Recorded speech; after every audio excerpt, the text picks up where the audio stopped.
felt really bad about answering my phone, but it was Mark calling, forgetting that I'm doing this. And I'm at the event. He's like, oh, right, sorry. But I also, another note about Mark Emery, my husband, we actually had our wedding reception here. That was in 2006. So maybe we'll have another welcome home party here, and it'll get cloudy again.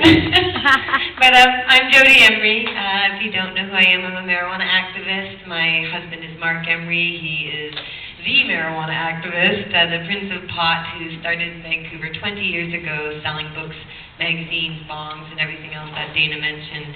And we've seen great leaps and bounds in the progress since he set out long ago. And I only showed up 10 years ago, and a lot of change has happened. A lot of good, a lot of bad. Of course, a big bad would be Mark being extradited in 2010 in May by the Conservative government. A 5-year plea deal instead of 30 years to life in prison. And when it comes to marijuana legalization, there are many experts who speak so eloquently. I mean, Dana, God, every time I hear him, I know the guy so well, but every time I hear him go off, I get so inspired. I'm like, yes, hemp, the future, the medicine. It's just, there's so many people doing so much great work, and they can speak to you about their experience and their campaigning. But I think what I can bring to the table is about a different cost, not a financial cost in terms of the billions of tax dollars in policing and courts and prisons, but in the human cost, in the cost to society, in the cost to communities as a whole when marijuana prohibition is enforced. And when people go to prison, there are some people who should go to prison, and they hurt people, and they break laws that cause a lot of harm, and they should be behind bars. But when people go to prison, sometimes it's easy to forget that they have families. You know, even the murderer and the rapist, they have a mother and a father. They might have kids. They might have someone who loves them and can't believe they did that crime. But there's someone who is hurting when someone is put behind bars. So when you look at victims like my husband and marijuana prisoners, and there are so many millions of people who have been behind bars and in handcuffs for pot, these people have not hurt anyone else. And it's bad enough to take an innocent, peaceful, pot-using person and to arrest them and put them behind bars and make them suffer. I mean, even if you think they're an evil sinner and they shouldn't use that substance and you should suffer for making such a terrible decision, that's cruelty, and it's cruel to make people suffer that way. But, you know, what about the families? What about the loved ones? I've been down to the U.S. prison system nearly 80 times now, since 2010.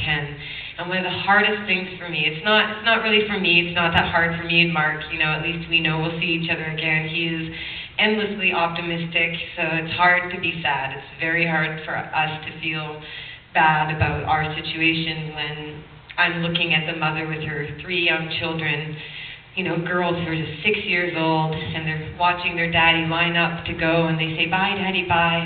And he's saying bye, and he's a tough guy, and he's trying so hard not to cry.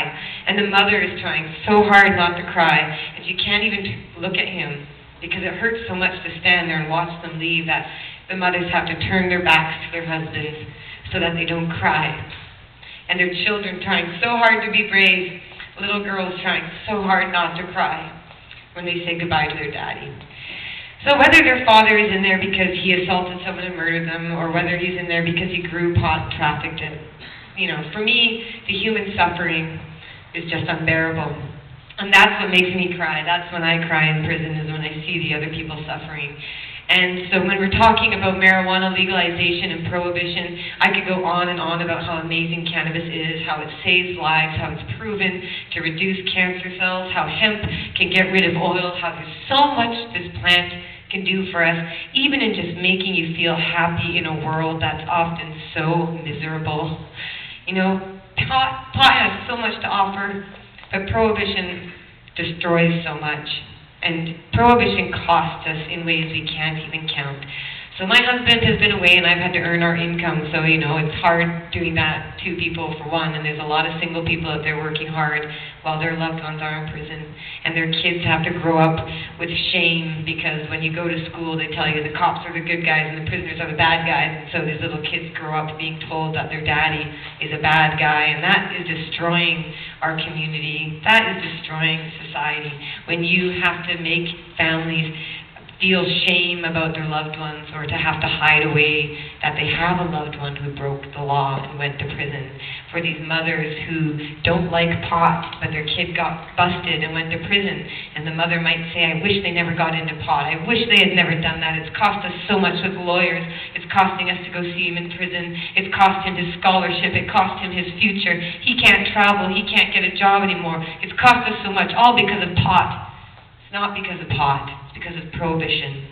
Prohibition is causing that harm. Prohibition is costing society.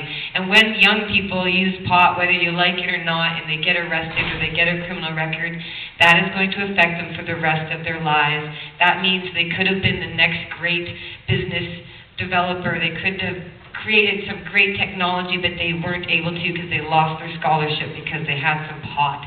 I remember running for office with the BC Greens in 2009 and getting a call from a student saying, I just got arrested for pot and I am in my last year of government studies. What am I going to do? I had no answer for him, but I do now.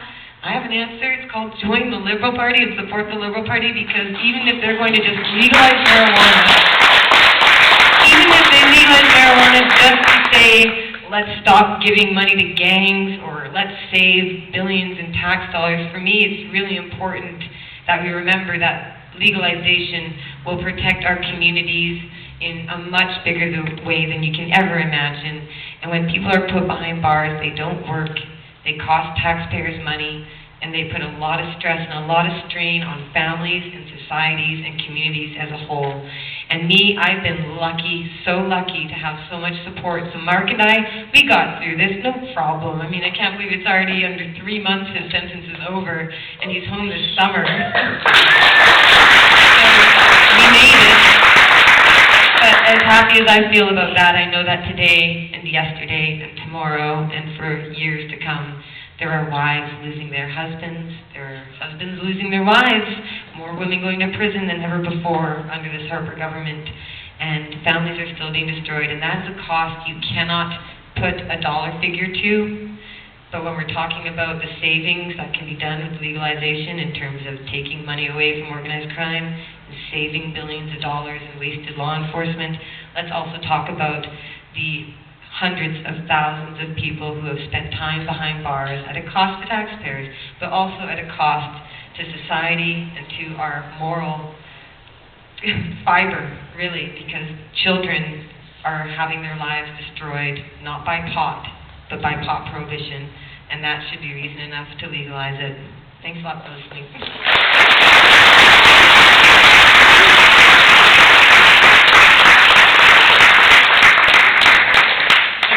I think that's a perspective that doesn't get talked about as much as some of the other perspectives. With the dollar figures and everything, it's pretty easy to see the benefits there.